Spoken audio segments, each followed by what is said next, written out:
friend, John Agoli. My good friend. The guy everybody hates. John Agoli. He's not likable. I don't care who plays him. He's not likable. No.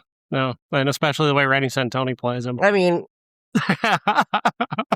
he's a fantastic actor, but he's usually he's the kind that would play the chief of a the police. Angry police chief. Yeah, you do this every time, and no, you were on 7-month probation, son. And if I find out that you're out on the streets this weekend looking for that killer, I'll have your ass handed back to you in a sling. That's the kind of person, I think he is. Yeah. I don't know. Welcome to the I Hate Critics 1996 podcast. I'm professional film critic Sean Patrick. Hi, Amy. I just feel like I deserve a better opening than that. I give you the same opening I give Jeff. Okay. Which also I think is wrong. I'd like you to jazz it up. I'm professional something or other. You're a professional hanger-on. To whom? MJ. Riding those coattails for the rest of your life. The rest of my life. That kid better fucking make it. I swear to God. Jesus. I got big plans, but only if that kid makes it. Sitting outside their door taking notes all night. Oh my God, no. What did they say about me? What are they saying about me? Just bust through the door and just say, you owe your entire life to me. If it weren't for me, you wouldn't be funny. You're not going to be Jay, you're Helen. That's right. My name is Helen Kushnick. Ballbuster. Listen, cocksucker. Oh my God, she's so good. So if you haven't guessed by now, we're talking about The Late Shift, 1996, released in February 22nd, 1996, following up about 3 years after the drama that left David Letterman on CBS and Jay Leno on NBC. And before you all write in, because you like to write in, I get all your handwritten letters saying, that wasn't released in the theater. It doesn't matter. It still came out in 1996. Exactly. So. And there wasn't anything else we wanted to watch this weekend. No, literally. If we get one opportunity to have one good movie, we're going to take it. Okay? Admittedly, we didn't know this was going to be a good movie. We didn't, actually. I mean, I remember watching it at the time and not thinking it was very good. Yeah. But I really think that was just my anti-TV bias. That's true. I mean, it is low budget. Yeah, it's quite the incidental music is awful, by the way. It's really terrible. It's get out that Yamaha keyboard and see what we can make happen. Like, it's terrible. But they're not operating on a big studio budget here. This is an HBO movie. HBO put good money into it, but at the same time, Daniel Roebuck. What did you say? Amy, I'm not going to steal this. I know what you said but I'm not going to steal your description of this because I thought it was just so fucking brilliant. But you described the way that Daniel Roebuck looks as Jay Leno. Yeah, well, the thing is, there was a very popular, well, I wouldn't even say popular, I would just say in the pop culture zeitgeist, there was this family of plastic people that ran on Duracell batteries. And, heaven forbid their battery run out, whatever. They're so creepy looking. They're so plastic. But that's exactly what Roebuck looks like as Leno, is one of the battery family. He looks like the battery family dad. And once you see it, you won't be able to unsee it. You can't unsee it. For the younger viewers out there, you've probably seen at least one of those Duracell commercials in one of those darkest commercials, Icebergs, where they let grandma die by taking out her Duracell and replacing it with a regular battery. Maybe it's the annoying aunt. I'm not sure. No, I think it was the grandma. It's the grandma. And not only that, but we just thought that was normal back then. We just accepted that as ha! That's funny. Kill your grandma. 30 years later, kids are watching this on darkest commercials Iceberg. We were so desensitized. So desensitized. Yeah. Yeah. But we learned it from Dave. Come on, as much as we're more of a Conan people because that we came up that was our show for sure with him alongside him. Yeah. Dave invented the way we talk. But Dave invented he invented the Gen X attitude. I was going to say for us, because we are very at the tail end of Gen X. Like, Dave was the one that we would sneak and want to stay up for just to see what was going to happen. Because, I mean, yeah, he had stupid pet tricks and these things that appealed to, like, us at 9 and 10 years old. But we liked the subversive comedy. We liked the dumbass skits that he would do, which I think primed us better for something like Conan, because it's similar in that it's, I hate using the word edgy, but it was far edgier than anything else. I mean, especially considering, Carson. Okay, great. Yeah, we watched Carson when we were kids, but it just didn't have the kind of stuff that made us laugh. That's why we would sneak out to watch it. It was your parents' show. Yeah. It's Carson. Letterman was for us as little kids, and then Conan became ours as teens. So, for sure. But yeah, no, it was Letterman who invented the way we talk. Yeah. That is just if you want to understand Gen X, go back and watch Letterman, because his sarcasm and his unaffected style, like the way that he just is completely unflappable on television, obviously not behind the scenes. But he was also depressive, which kind of fits the Gen X thing as well. It really does. It really does. I hate that I vacillate with him. I am a Letterman fan. Having said that, I know the reasons why some people don't like Letterman. I get it. It's fine. Cher called him just one of the biggest assholes on earth. I don't doubt that, but I also really love him for that.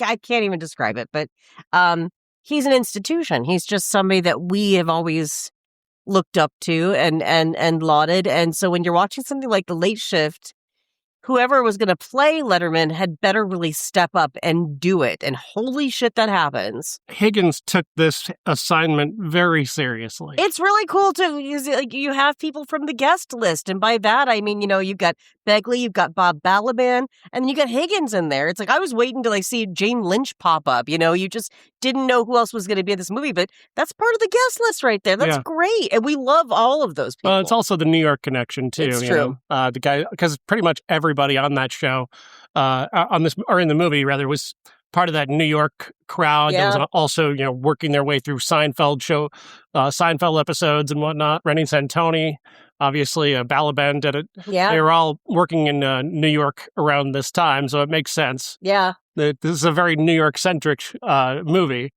It does take place obviously in LA because that's where the Tonight Show is, but pretty much everybody. I think even Roebuck was probably doing Broadway at the time when he got his part. That's true. The weird thing is, I know Roebuck. I know him.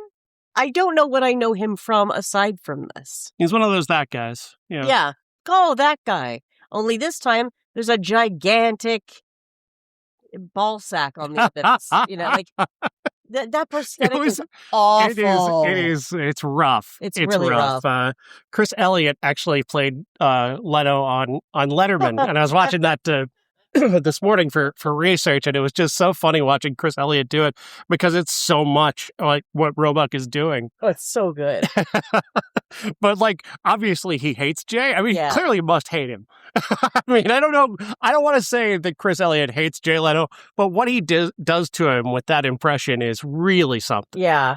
But this movie, what I kind of didn't realize, because again, I think I tried to sit through it back when we were 18 and 19. And I'm like, I don't fucking care. I got Conan, and I'll just walk away. So I just remember thinking, I don't care what Leno has to say. Leno is so sanitized and clean.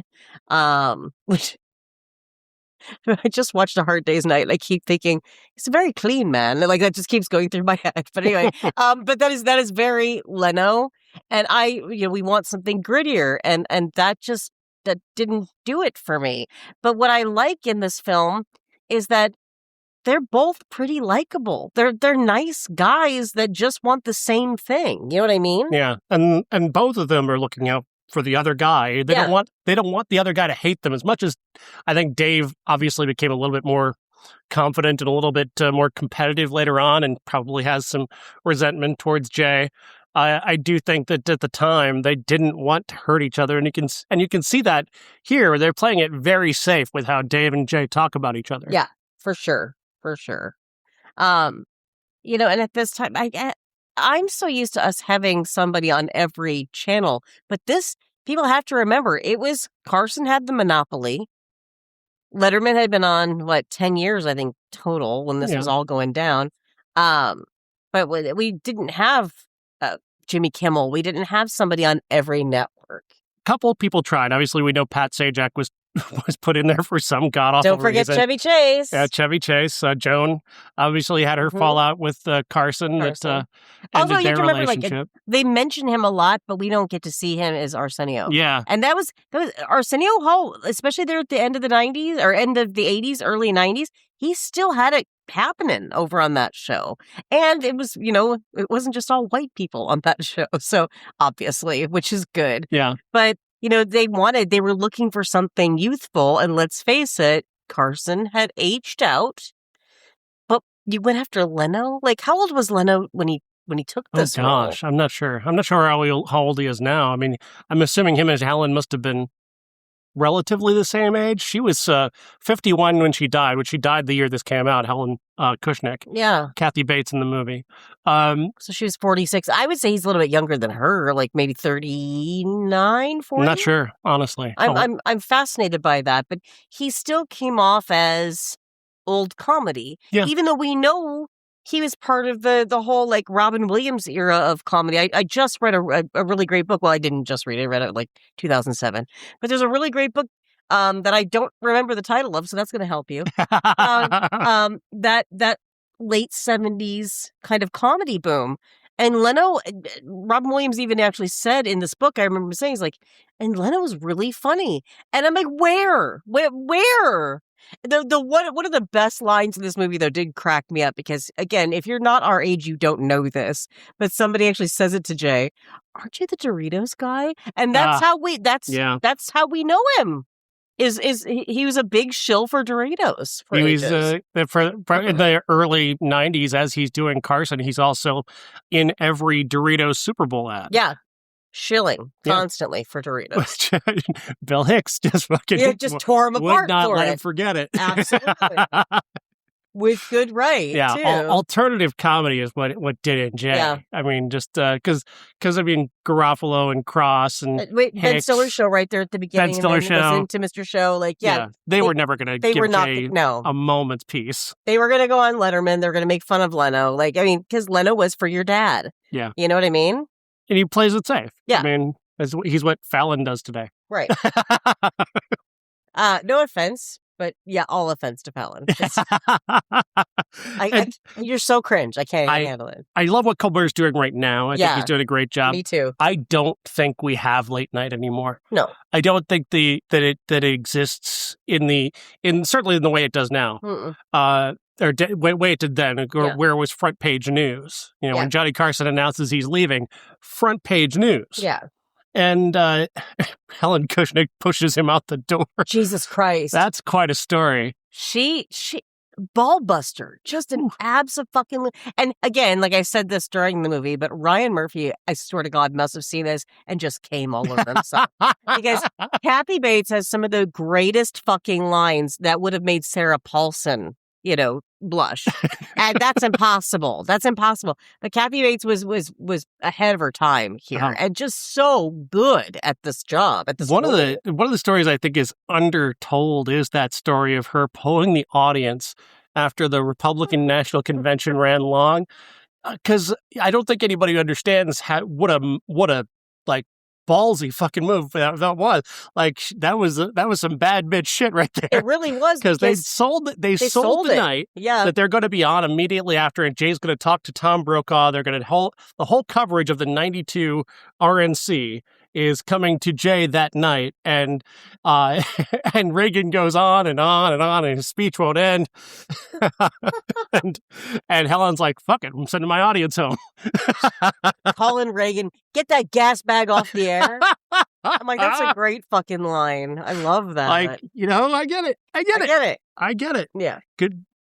Good for her. But I mean, and she does have a few good points too. What I don't like is we did not wrap up her character very well. Yeah. Actually, we made her very weak. Yeah. In the end, and that did not seem on par with who Helen Kushnick was. Yeah. To me, she doesn't get the write off that she seems to deserve. No, she was. I mean, she was ready just to grab everybody by the balls and just rip. Yeah. And then all of a sudden, we painted her as she was crazy. Yeah. And I took that kind of weird, I guess. And I don't know exactly what she only lived 4 more years. Yeah. After leaving the Tonight Show. I'm fascinated. Like I would like to see a story with her because I'm fascinated by the fact that her son died of AIDS. Her husband died of colon cancer, like right after. Like she did not have a good life. You're wondering why this woman is so fucking tough. She's built that way, you know. So I maybe one day, hopefully, we get a movie about Helen Kushnick because I'd be fascinated by that. I kind of wonder about who she was, and yeah, what I don't know if this movie is necessarily. I don't want to say it's unfair to her. The movie needs a villain. At times, and at times she's kind of pushed into that role as much as Agolia and Littlefield are kind of shoved into those roles from time to time. Yeah, well, and we needed something. Otherwise, this movie wouldn't be what it is without these suits. Yeah, making these decisions behind the scenes. Those NBC weasels. Oh my god. Balaban did a great job, though. Like I almost kind of felt for him. That's something we're never also going to see again. Is when Letterman would go on the air and roast his own executives, his own seeming bosses on the air. He would just fucking roast them. When NBC was struggling in primetime, he would make fun of the fact that we're watching the 6th place network. That's so funny. Well, you know what? And what was weird is that I guess this was kind of a disconnect for me that I did not remember that it was Ovitz that got Letterman the deal that he needed. And then Letterman went on to like shit all over Ovitz later on, like all over him once he got Disney. Yeah. I just remember that in a lot of monologues. Yeah, Ovitz fucked Disney, fucked up the whole Disney thing. I think he was just trying to prove that he was indeed the master of the universe, and he was in over his head immediately on that. But watching Treat Williams play him here, like, my God, what must it be like to feel like that all day? He's smooth, like everybody wants to sleep with this guy. Like he's that smooth about getting these fucking deals, and you're like, God damn, dude, you're slick. Everything you're doing is just he knew what he was doing to get these back end deals, or not back end deals, but yes, Letterman couldn't have these meetings. He couldn't call these meetings with these other networks. But if they came to him, they couldn't technically avoid it, which I really thought was awesome. What a great thing to do. NBC's contract, because Dave negotiated it himself. He didn't have an agent at the time. Yeah, and he pretty well fucked himself because all they had to do was pay him $1 million, and he couldn't negotiate with anybody else. And Ovitz makes this move that is just so smooth, where it's like, well, we'll let them tell us what they want.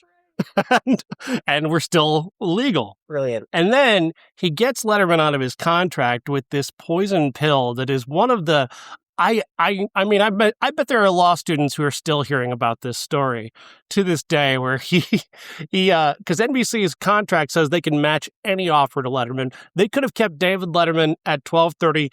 They would have had to pay him like $12 million a year, but they couldn't have done it. And so to get him out of that, Ovitz adds this poison pill to the contract that says if he doesn't get a show that's airing before midnight Eastern time, he gets $50 million. Beautiful. I mean, beautiful. That is a stroke of genius. That is a boss move, man. But it goes to show, all this stuff really just goes to show that all these people you think are the masters of the universe, you think that these are these brilliant geniuses who are moving mountains to make things happen. Not really. No. They're just kind of leveraging relationships and working in the margins and well, it's very shady. It's all very shady. And like Leno is an interesting case because there's a part of Jay, especially it comes off here, that comes off incredibly naive. Yeah. You can tell like he definitely would not be where he is without Helen, because he doesn't have the ability to be mean to people. He doesn't want to, he's not here to fight anybody. He needs her to wheel and deal for him. Yeah. The only reason he ended up with The Tonight Show was Helen Kushnick. There's no question about that. Yeah. Unless Jay is secretly like the nastiest guy in Hollywood. I just don't see that in him. I don't. I hope not. But then I don't like Jay at all. Yeah, I don't either. Like I don't care.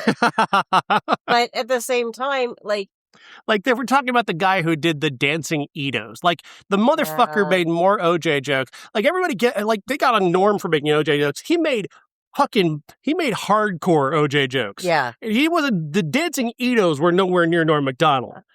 That's toothless bullshit. Yeah. That's just kind of playing off of what happened that day. He was actually saying, like, this guy fucking murdered somebody. This isn't that funny, guys. Oh my God. I don't know if you know this. He's a fucking murderer, is what Norm is saying. And Jay's trying to play fair while also trying to make jokes. And it was just so fucking toothless. Yeah. That's why it's hard to respect somebody, especially with a comedic background. Like, if you're a comedy nerd, you're looking at that guy like, you're fucking weak, dude. You're we want to hear about the takedowns. We want to hear about, the way that Hicks used to tear apart Bush. Yeah. That's the kind of comedy we were searching for, and you're just weak. You're Jimmy Fallon's dad. Jimmy Fallon, you're weak. Bro. Yeah. I do kind of wonder, like, does Jimmy get that job when he gets that job just because he'll be so easy to tell what to do? Yeah. Because he doesn't seem to have any kind of willingness to bother anybody. No, and A, you lost me when you put Trump on your show, for one. Get ready, letter writers. But like, just shit like that. Wasn't it him who did the, can I mess up your hair? Yeah. Yep. Yeah. Fuck you, Jimmy. Yeah. You're trying to make this guy real to us. We know it's not good. Yeah. And again, like every time I see anybody that I like that ends up on his show, they have him, he has his guests doing the most cringy shit. And I can't, I have to turn away. I have to turn away. So. Yeah. It's the guests... It's adult contemporary music. Is what it is. Yeah, it's very middle of the road. Yeah. It's very milquetoast. It's incredibly safe. Yeah. Kimmel, I'll say this at the very least for Kimmel. 23 years later, he's doing it with some edge. Yeah. A little bit. Yeah. If there's one of them that's actually doing anything with edge. Colbert, gave away his teeth early on and only became who he is now because of Trump attacking him. Yeah. But he, for a while, was playing the game. That's funnier than everybody. Yeah, but I just didn't enjoy the way he played the late night game. Yeah. It bothered me that he was so willing to play along. I don't think he was willing. I think he was just trying to figure out what he could do, what he could get away with. And again, he's not Jimmy. Yeah. Again, Kimmel. But, Fallon's number one, so what do you, he is number one. Because people are boring by and large. Well, this is true. That's why Leno was number one.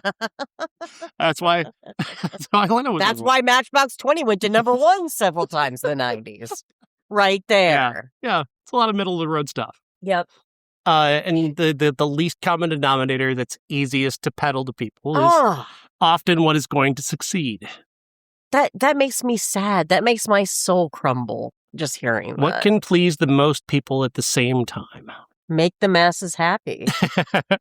That means a guy who wears denim all the time. Oh my God, that's Hootie and the Blowfish in a pantsuit. So much denim on Leno. Denim on Leno, and not only that, it's like, okay, I get it. We don't like to be matchy, but can we not do like the acid wash with the regular jean?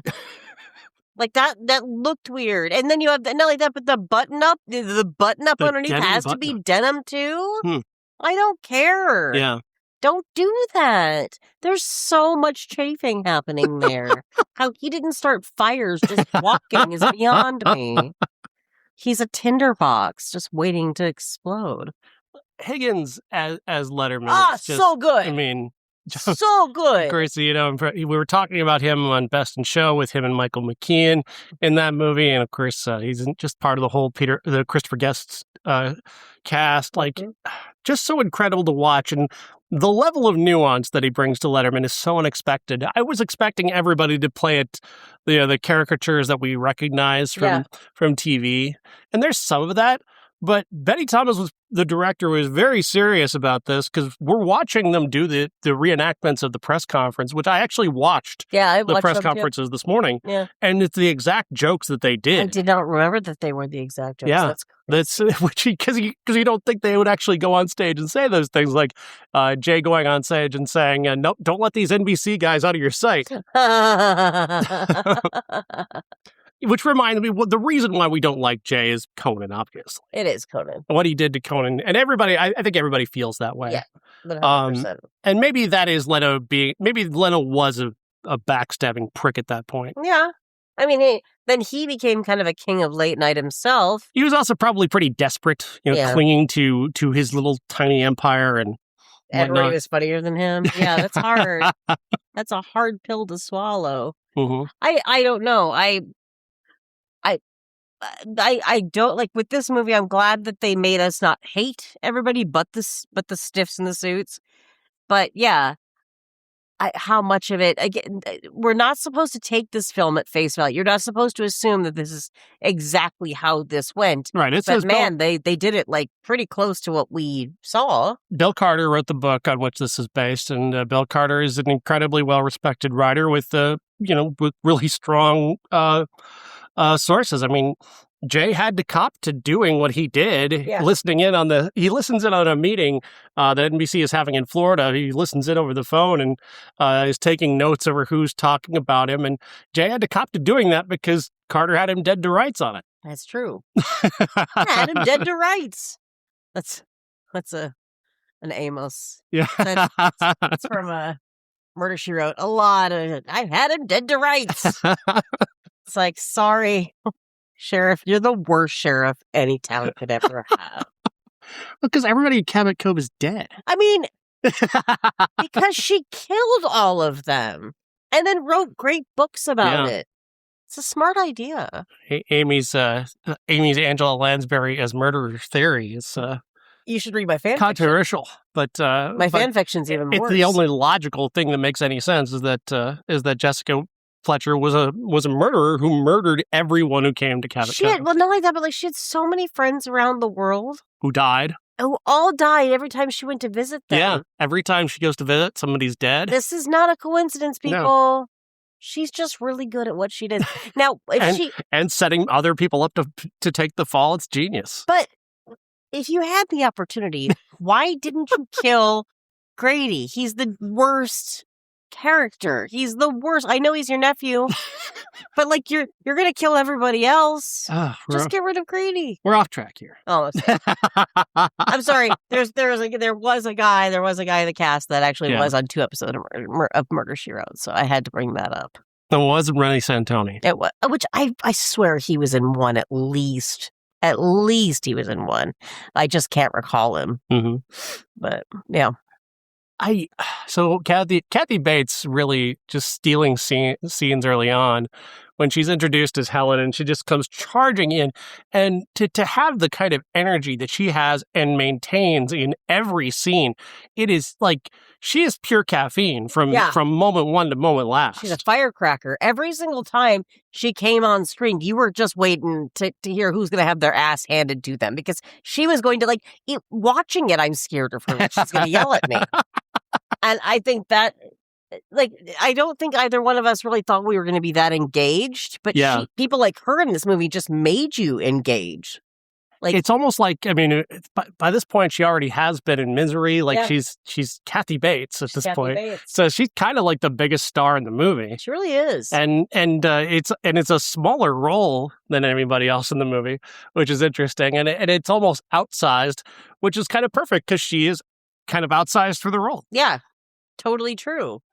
I would recommend this just for her alone. If you just want to get some great lines, just watch it for her alone. Just talking to people, just tell them Travis Tritt will never be on the Tonight Show unless he shows up. Unless he shows up this week when we tell him to. Out here ruining lives and taking careers away from people, and doesn't even care. You know what I mean? I want to be that bitch. I really just like to possess that confidence just once in a while. Yeah. I don't want to be horrible, but I would like to be her or Ovitz just for a little bit. Just for a little bit. Or I would rather, except with Ovitz, I'd rather just sit there and have him tell me how great I am. Because the man, I mean, watching Treat Williams just glaze David Letterman in that scene is like, it's magic to watch. Because you really, at first I'm like, where is this going? And then he's just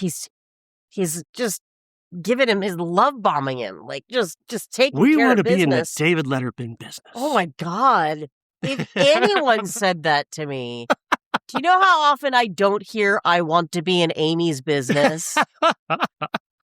That's just your inner monologue. That's just inner monologue. Add to that, all the people I've met in my life, especially ex-boyfriends. And I get it, but I'm just saying, just have, even just for a day, just somebody, blow smoke up your ass that much. He's damn good at it. Treat Williams is so underrated. He is.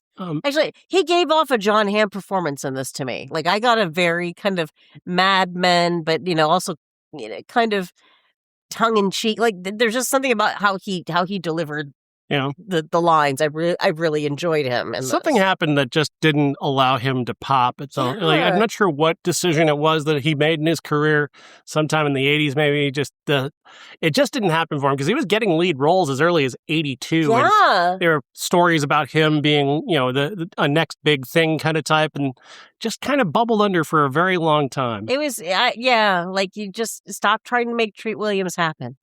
Well, I know in the 80s we had a hard time figuring out how you pronounce his first name. Like for a long time, it was Treat, it was Tret. How are you supposed to say it? And that's when I gave up on it. Like I don't remember that. I don't have the time to think about it. I've always called him Treat Williams. So there have always been people that have said Tret Williams, which I thought was interesting. So I didn't know. I do find him a treat in this film. Oh. Thanks, Jay. You're a real treat. Yeah. I don't know. I would tell anybody to watch it, especially if you are interested in late night and just kind of the way that it built up in the 90s, how important late night television was to so many of us. There's a reason this is irrelevant, though, because like I said, as much as there's still Kimmel, Colbert, Fallon, it's our age people that are watching this now. I know Fallon will tell you that like he's probably got the youngest audience, but he's talking about like 43 and up. Probably I mean, because you're watching YouTube, the kids are, flipping through videos on their phones. Like, I don't think anybody's staying up to watch network television anymore. And I'm starting to wonder just how much longer something like network television is even going to exist. I think we've been thinking that for like the last 15 years, oddly enough, because I just don't see it. It's almost like the way that our grandparents would say, well, I'm going to watch my stories, and then I've got Wheel of Fortune at 4, and then I've got Jeopardy at 4:30. Yeah. Then I watch my show at night, and then I go to bed at 7. So, like, I mean, late night, I suppose, would be like our elderly moment, I guess. I cannot remember the last time I thought to myself, I wonder what's on network television. Just even that kind of question just posed to yourself, like, is interesting. It's like, I wonder what's on network television. Like, I watch so much YouTube. I do, like that's pretty much all I watch is YouTube. Endless numbers of YouTube videos. Like, and I'm also like spending most of my time writing and researching things for myself, so I don't watch a great deal. I don't watch any TV shows. There are no TV shows. No, I got nothing against it. I don't know anything about Stranger Things. I don't know anything about any of that stuff. I haven't watched a regular TV show since 30 Rock. No, probably. You're so interested. But I can tell you about every episode of Red Letter Media. I mean, that's true. Well, to be fair, I think the last time I watched network television was probably, it was Parks and Rec and 30 Rock that night. Like, I mean, that was just the night to watch. That was the last time I cared about tuning into something. To be fair, I have seen all of Stranger Things. I watched Umbrella Academy. But again, Netflix was good for that. Netflix ruins every show that it makes. But I would have been curious to see with the Netflix budget what they would have done with a story like this, though. And I just don't think that you could have possibly cast somebody better for Letterman than they did with Higgins in this. Um, I I probably say this a lot about certain films that it's supposed to be based, on a true story, that kind of thing. I'm glad we didn't see all the personal life stuff because there was a lot there too. You do see Mavis Leno for a moment, but she's not a character in the movie. We don't know anything about. Nobody knows anything about Dave's personal life. He's done an amazing job of making sure that no one knows what he does when he's home alone. Yeah, well, I mean, except for when he had his son, but again, like that was later on, and even by that point, people were just kind of like not as invested, I suppose. I don't know. Late night hosts. Family life never interested me anyway. I just wanted them for who they were. Well, it used to interest a lot of people about Carson because, if you recall, the check not problematic. I know you're kind of giving it the idea that he was problematic. He just had a lot of wives. He just was married multiple times and had huge settlements with those wives. It's again generational. Yeah, it's so very of the time. Yeah. But I learned about divorce from Eddie Murphy through Johnny Carson because Eddie Murphy delirious when he's talking about, or was it Raw? Might be Raw. It's one of his specials where he's just talking about half Eddie. I want half. Him talking about whether or not he's going to get married, and if he got married, he's going to end up having to give half of his fortune to his wife if she divorces him, because Carson had to give up half of his when he got divorced from his wife, which was he divided like a $300 million fortune between the two of them. And this, my friends, is why I don't think anyone should get married. Right? Don't do it. It's an outmoded thing. An outmoded thing that no one should do. Plus, I mean, how can anybody even afford to get married? How do you afford to get married? How do you afford to even, know somebody? How can you afford to even go outside and breathe next to another person? Until the Orange Menace is gone. I don't think we should just put a moratorium on weddings until we get rid of him. We're just all going to die alone and afraid. Thanks to Trump. And that's it. That's just it. But honestly, the amounts of money that people ask you to spend on a wedding. Well, that's the thing. And I've been to so many of those that all have ended in divorce. And I think, God, what, all of this stuff, all of the food, the money, and for the open bars, the dress, the all of that. What's the point? Yeah. What's the point? You could just have a taco bar and buy a dress from JCPenney. I mean, I don't begrudge you. If you want to get married, do you? I'm not saying... I do. I think you're horrible if you do. You're adding to the problem. You're not part of the solution. But I don't necessarily see a purpose to it. No. I don't even like people enough to do that. I think I see so many people just end up divorced or they're like they're kind friends who share a house 20 years later. Oh, dear God.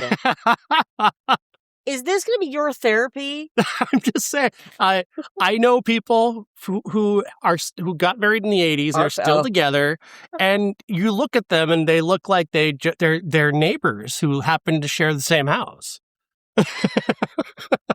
I think you mean siblings.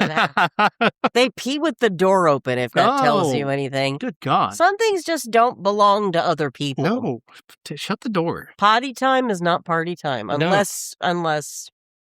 Oh, but I got kids, though. Oh. Earlier when you said I learned a lot about marriage from Eddie Murphy, yeah. I thought you were going to say I learned a lot about marriage from Eddie Money. And I was going to be like, wow. No, you didn't. No, I don't even know he was married. Not with that voice. He's waiting so long. I just feel like he's just going to be like, Eddie Money could pull. I'm sorry. Eddie Money could pull. He could. Any guy who's got a song in the charts is pulling. He is. Just because he has two tickets to Paradise. He had 2 tickets to Paradise, and they were used every night. Oh, God. But then he took me home tonight. Although Endless Nights is still one of my favorite songs by Eddie Money. Eddie Money. Anyway, Eddie Money was not in this film. No. So no, he's not in anything. No. Is he alive? He's dead. He's dead. Okay. Yeah. I can never remember. 2 words. I told Jeff that Bo Derek was dead. Apparently, she's not. So. Yeah, you do that a lot. Because you said you like that. I'm like, no, they're not. And then I have to bring it up on the computer and show you're like, wow. I guess it's just easier if we just say they're dead. They're just dead to me. Okay, that's fair. Because I've seen Bolero, damn it. don't get me started. All right? It's been a rough time since I joined the current movies of the 80s. It's been rough. Wow. 1984 is just dead to you. That's all. God, fucking 1984. 84 is a terrible year. It's just what the creeps were. It was Epstein's Island in the open. Yeah. Like, yeah, hiding in plain sight. Yeah. And like, that's 84. They just pretend like we're pretending we've got this wonderful reputation, but also I'm going to send this 17-year-old girl to court so she can be naked in my movie.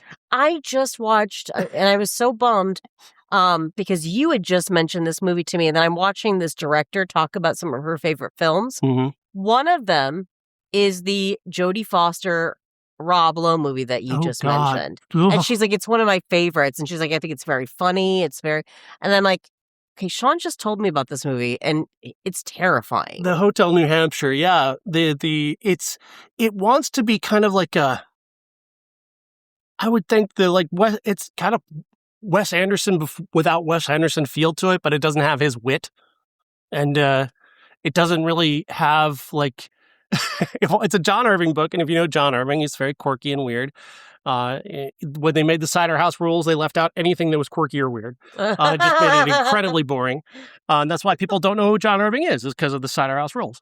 But no, I didn't know he was funny because I saw Cider House Rules, and it depressed me. It's a fucking nightmare. Paul Rudd's in that, by the way. But I know. I'm not telling you. I'm telling our listeners. That's the only reason I watched it. So go ahead. Yeah. But no, Irving's very weird. His movie and his book, it's got a lot of things to it. Because the teenage girl survives rape, and then her teenage brother sleeps with a sex worker for his first time, and good for him. Then the brother and sister end up sleeping together, and that's how they heal. That's not okay. That's how the family heals in the movie. I don't know how. I think it happens in the book, but he's talking about how these people are incredibly damaged and led to that moment. They're just totally and the kind of the lighthearted ending is almost intended to highlight just how desperately broken these people are, whereas the movie just plays it very, very straight, and it's very, very weird. I just got flowers in the attic in my head. Isn't that what happened to those kids? I have no idea what happens in Florida. All those siblings, and then they became parents to their siblings. Flowers in the attic? They let you read that in school? Was that not V.C. Andrews? Yeah. Oh, okay, yeah, we were supposed to read that in school. I was busy reading Babysitter's Club, but everybody else was reading Flowers in the Attic. And I'm like, that V.C. Andrews is no Ann M. Martin, so thank you very much. Because there's no sexual assault in the Babysitter's Club. And I wasn't seeking sexual assault out at 10, I guess. Call me a late bloomer. It's weird, right? Yeah. You were watching Stanley Donen movies. I was, though. You were actually. Most people were. That's how he got a 17-year-old to go to court to take her clothes off. Stanley, you wretch. You know what? I said it in another article. Just be honest. If you're going to be a perv, just be a fucking honest perv. Yeah. Ken Russell, fucking honest perv. That's true. We're going to talk about Crimes of Passion on the new show with Jeff and honors perv. That movie is transgressive. It's angry. It's naked. It's constant. It's Kathleen Turner. Some of the best things in the world come from Kathleen Turner is just so foul in that movie, and it's so glorious to watch. Onward, she's singing "Onward, Christian Soldier," half naked, with a nun costume. She's my idol. But again, it's honest. Yeah. It's honest. You didn't walk into Ken Russell coming out of there being shocked unless you were an idiot. Yeah. Whereas if I went to see Blame It on Rio and I'm watching Michael Caine try to have sex with this 17-year-old girl, I didn't ask for that. Is that what he's blaming Rio for? Yeah. Is that he's It's Rio's fault that he wants to have sex with a 17-year-old I don't girl. think you can do that with geography. Not the map's fault. Otherwise, Princeton, I would be blaming for my entire life in existence. Because that place is hell on earth. Yeah, it's total trash. It's Blame It on Rio is like plagued me almost as much as American Taboo. And that's so weird. Because like I said, Blame It on Rio is always one of those, like, back in the day of, like, you'd turn on the movie channel and it was always fucking on. Always on. And I really didn't know. I didn't know the backstory. And it seems so harmless on the surface until you revisit it and you realize that the whole thing is just this 51-year-old guy someone has written a movie where a 51-year-old man is irresistible to a 17-year-old girl. And it's just basically just Stanley Donen writing his fan fiction. Just writing what he wants. This is what I think a 17-year-old girl would do for me, is that she would just desperately want to fuck me. As someone who has dated a man far older than her, yeah, I can say this. It's not because we're attracted to you. It's because we're either alcoholic or very, very lonely. Well, and it's his best... Or not both. It's his best friend's daughter. So he is, not only is she 17 years old, he has watched this girl from the day she was fucking born to the day he starts fucking her.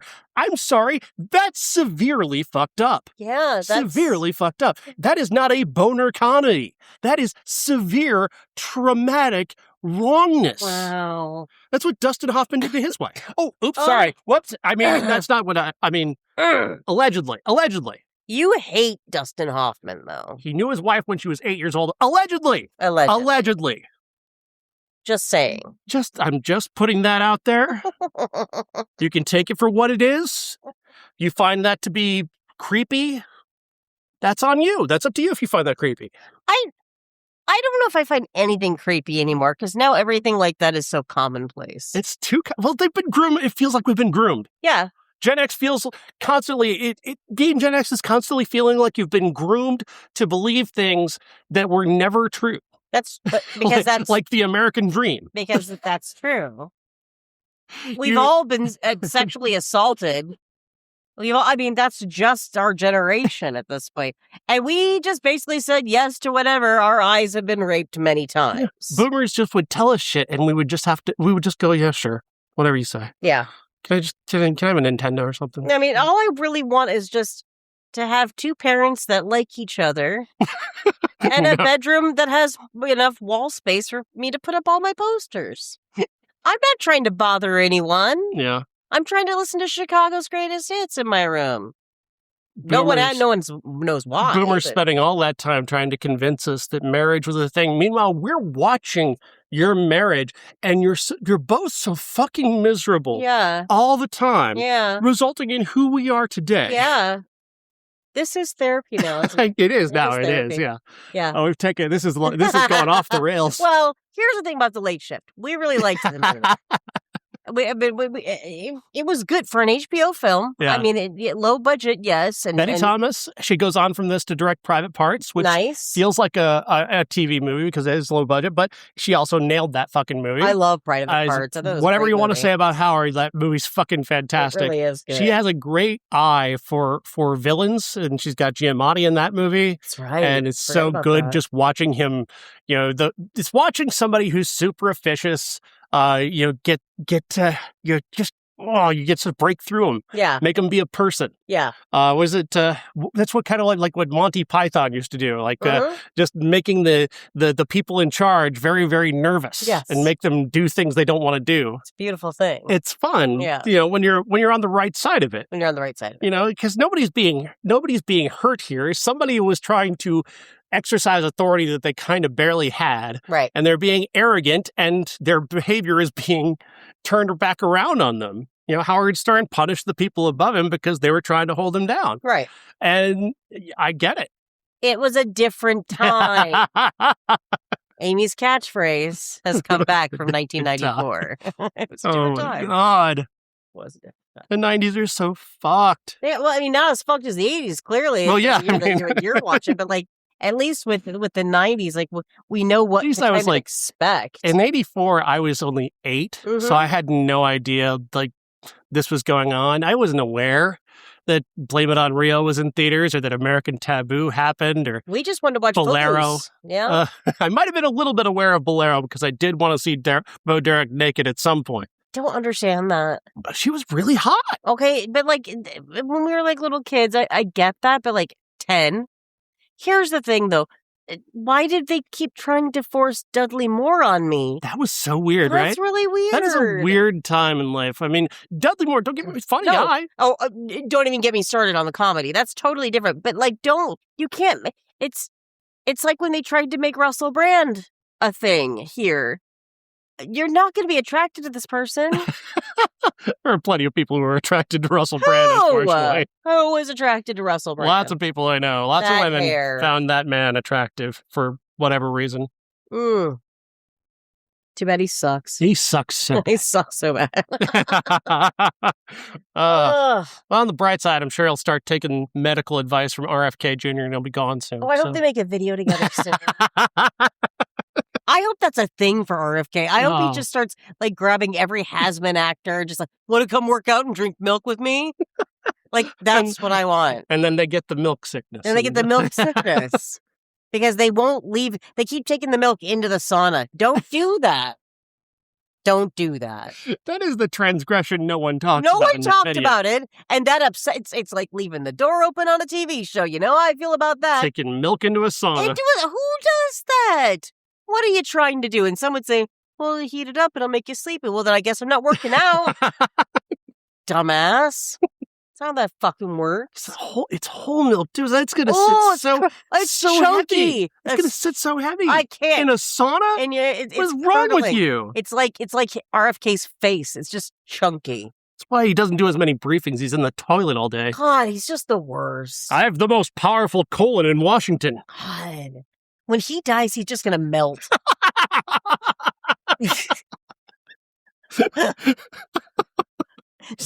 The ground's just going to suck him up. Just his skeleton emerging from his body. Fuck you, Cheryl Hines. You're going to try and keep him alive. Oh, God. Yeah. You can drink him when he dies. Anyway. Late Shift, I would tell anybody. Evil lives forever. It's evil lives forever. But not in Late Shift. So clearly Helen Kushnick couldn't have been evil. She died at 51. That's true. Only the good die young, too. So that's true. Helen Kushnick might be maybe she's just the secret, hero of the whole thing. I want a whole movie about her, but I just need to know, from what we saw in Late Shift, is fascinating enough to me. I would like to see if she was always that way. So yeah, I'd like to read more about her. I'd like to see something more about her. How much of her character and what she did, and she brings it up. Like the movie does give it a voice that she's being treated this way because she's a woman who talks like a guy. Right. But how much of that was just men who were threatened by a very powerful woman who wasn't going to back down from? And she spoke the way she spoke because she had to. That's the way they spoke. Yeah, quite literally had to grow balls. Yeah, to do this. That's the thing is that these guys talk a big game about that. This is how they talk to each other. But then a woman starts talking to them like that. They're like, you can't talk to me like that. That's why there's a line. She's like, oh, you want me to behave like a little girl? Okay, I'll behave like a good little girl. And I'm like, yeah, you fucking tell him. Tell him, Helen. Yeah, I kind of admired some of the things she did. I can see where she overstepped. I can see where she might have went wrong. Yep. Based off the character in the movie. I don't know about real life. Right. How much of her story might be different. I do kind of buy in that Jay would be weak-willed enough to tell her to hit bricks just because they asked him to. Yeah. Oh, 100%. So I do kind of wonder what her story might be. I would like to see more about her or read more about her for sure. It tends to happen somehow where, and again, I'm going to come off like I'm a woke white knight, whatever. Fuck you. Are. I don't care. I am. I very much am. Yeah. You know what's great? White knights. They're fucking awesome. You know why? because they're not the villain; they're the good guy. Oh, I thought you were going to talk about the movie, and I'm like, that doesn't come out until 85. I'm talking about it's a construct, a construct of people who fake feminism to get women to sleep with them. Oh, are you the type? So, do you have a canvas bag and shit? Are you walking around listening to sad I have music? a Labubu. You don't have a Labubu. I don't. I've never seen Labubu. Burn that if I saw a Labubu in this apartment. No, but there was a story that I love this guy on YouTube. Kyle Hates Hiking. Does a great job. Yeah. And he was telling the story about a woman who went up the mountain. And there's this famous story about people who died because she was on this trip and she had brought along all this. She'd allegedly brought along all this stuff with her that she didn't need. She's like bringing coffee up the mountain with her. She's got a coffee machine. And I mean, people are just making up a whole bunch of bullshit. Krakauer, the very well-known mountaineer, actually is part of this. Yeah. He made up all this bullshit story about her. You watch YouTube stories about her and you find out she was a very rich woman. She was a woman of privilege, but at the same time, she was as or more qualified to be on that mountain than anybody else there. She'd hit more peaks in worldwide than anybody else on the mountain that day. But she's a girl. But she's the woman. Yeah. And, she made coffee that time and, she said she was going to bring some really nice coffee. Well, that's and everybody and especially it's very shady that the people who died are the people who might be able to corroborate her side of the story as opposed to Krakauer's. Just saying. Just saying. It's weird. He's got a best-selling book, and she becomes a villain for life. Even though she was actually a far more qualified hiker than him. It was her fault for being born with a vagina. Look up the story for yourself. Mm-hmm. I mean, maybe you could say I'm lying, but I mean, I've seen multiple YouTube videos portraying how that went down, and it's pretty shady how everybody threw it on her when her track record shows how incredibly qualified she was to be there. Oh, I buy that. I totally buy that. You don't go to like this was, I think the big mountain, what is it? Everest? Everest. Yeah. Everest was her last peak. She'd hit all the other peaks. She died at Everest? No, Everybody died at Everest. Don't go to Everest. Why do you keep doing this? People stop going to Everest. Stop going to You've been told, Everest. Okay? You've been told. It's the dumbest thing you can possibly do with your life. Except for the only thing about Everest that everyone should take part in is the Mr. Show sketch about Everest. Even though it's Jay Johnson. Who's fucking stupid, but like it's one of the greatest moments of comedy. It's do what you want. Just don't. I don't need to hear that I don't care if you went to Everest. I especially don't care if you die at Everest. Yeah, that's you. That was a choice. That was your choice. You made a decision. Yep. Don't ask me to come save you. Right. I'm not going to contribute to your Patreon to get you there or home. Mm-hmm. You're throwing away valuable resources and potentially getting yourself killed. Plus, other people who have to go there and try and find your dumbass once you get yourself there and kill yourself. You chose to go. I'm not coming after you. I am too lazy for that. I think, actually, the story I was just telling, I think that might be the story of the movie Everest. Really? With Jake Gyllenhaal. Oh, and that female character was treated like a villain in that movie. So. Oh, my God. Yeah. Well, women, am I right? Women ruin everything. Women be different than men. Even though this movie doesn't get made without Kathy Bates. Jesus Christ. They're not making this on the strength of Daniel Roebuck. No, it's like, you know who we have? Daniel Roebuck. And Academy Award winner Kathy Bates. There it is. All right. Okay, All right, you make the movie now. You can make that movie. We'll let that one happen. I know Roebuck's got his own cachet, but I'm just saying. And we've got a great female director who is incredibly underrated. Nobody talks about Betty Thomas, but Betty was incredible. This one and Private Parts, and I'm sure I'm missing others that I don't have right in front of me, but she was incredible. She's quite good.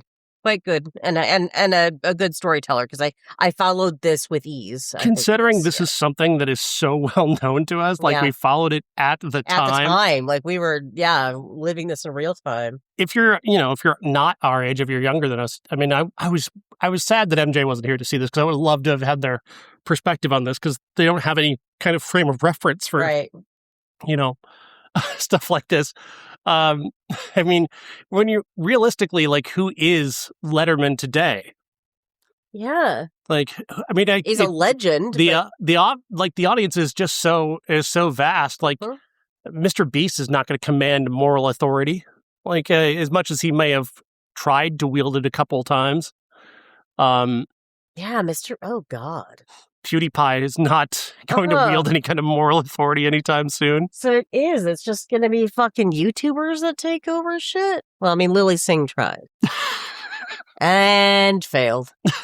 She's kind of funny, though. No, there are funnier women. There are far new women that should have had that show she made a long movie, time ago. She made a movie last year that was quite funny. I liked it. I don't like her, but anyway. I'm not a girl's girl, apparently.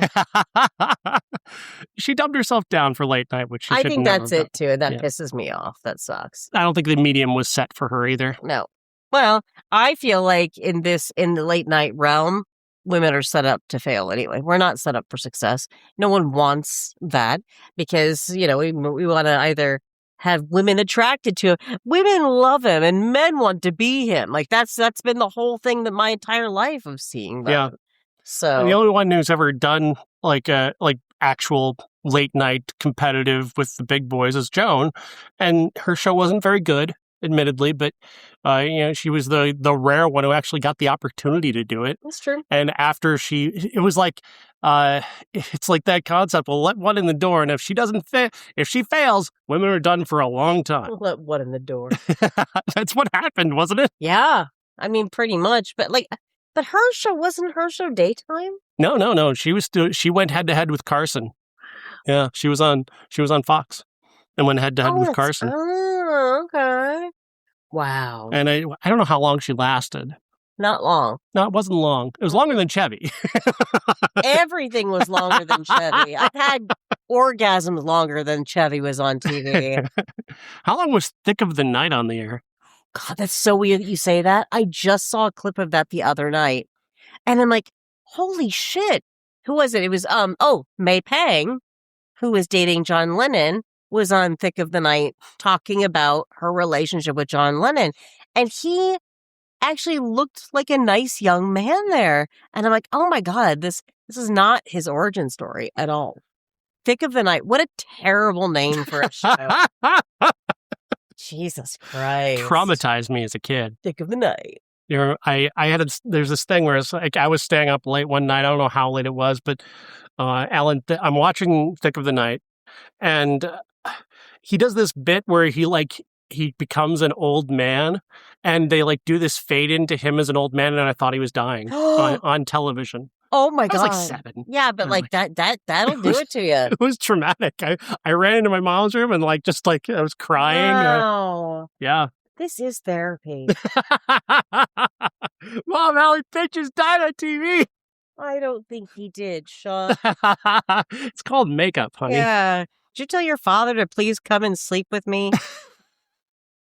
That was never going to happen. That's therapy. The future conservatives want back is the one where you just have sex to have babies and then you're done. That's so weird. What is wrong with you? Have you never had sex before? I mean, I don't know if you know this, guys. It's kind of fun. It can be fun.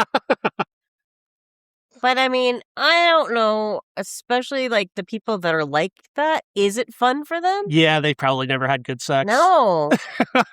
No, it's perfunctory. It's just, I guess we're going to do it. 3 pumps it out. Thanks, honey. I'm going to go back to my bed now. Oh, my God.